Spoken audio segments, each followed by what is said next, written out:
Salut à tous chers potes, amis et camarades, aujourd'hui on se retrouve pour une nouvelle vidéo et on va parler du localisme.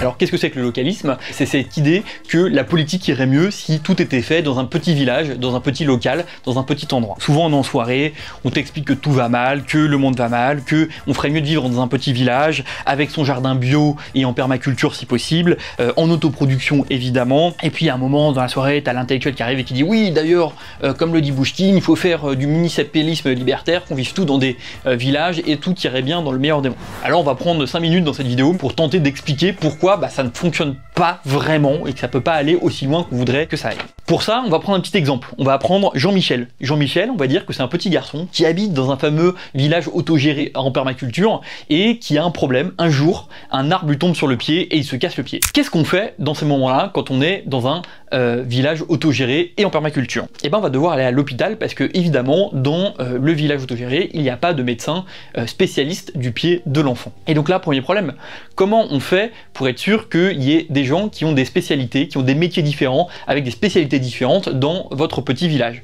Là, quand on réfléchit aujourd'hui à la médecine de campagne, on se rend compte qu'il manque beaucoup de médecins généralistes. Si vous avez besoin d'un métier spécifique, mais que ce soit un plombier, un médecin ou un informaticien hyper calé, et ben vous l'aurez pas forcément dans votre village. Il va donc falloir aller le chercher ailleurs. Et du coup, la première frontière de votre village commence à éclater. Problème, comment on fait pour payer ce fameux médecin? Alors on pourrait dire qu'on fait une cagnotte avec tous les habitants du village, chacun met un peu de sous dedans et puis ça paye le médecin.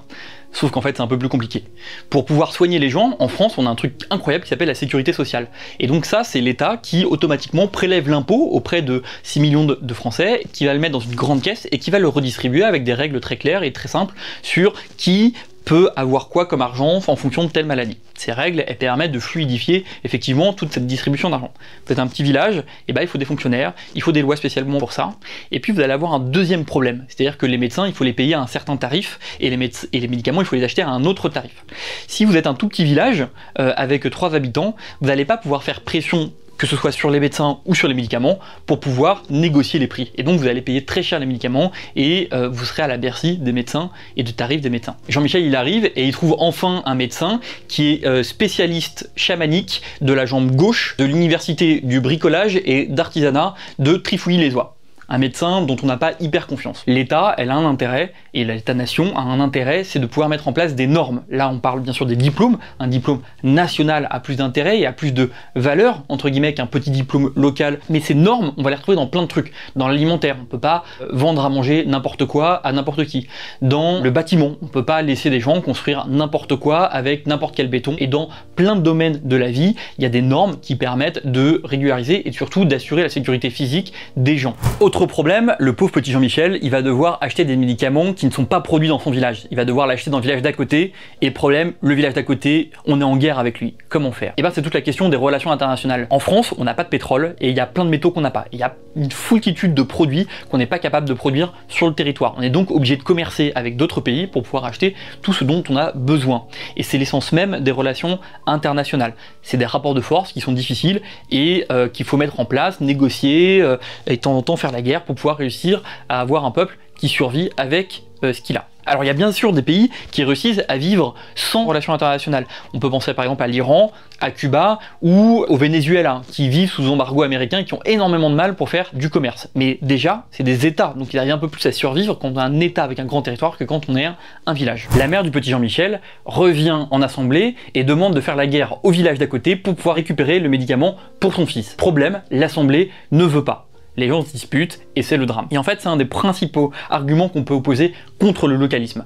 La plupart des gens pensent que si on est sur du local, on va pouvoir agir plus facilement et que la démocratie sera plus simple. En vérité, elle va être beaucoup plus compliquée parce que la question sentimentale va rentrer bien plus. Autre problème de taille, qu'est-ce qui se passe si le village part en vrille? Par exemple, à la suite d'un vote, les gens s'énervent, quelqu'un sort un flingue et devient le dictateur du village.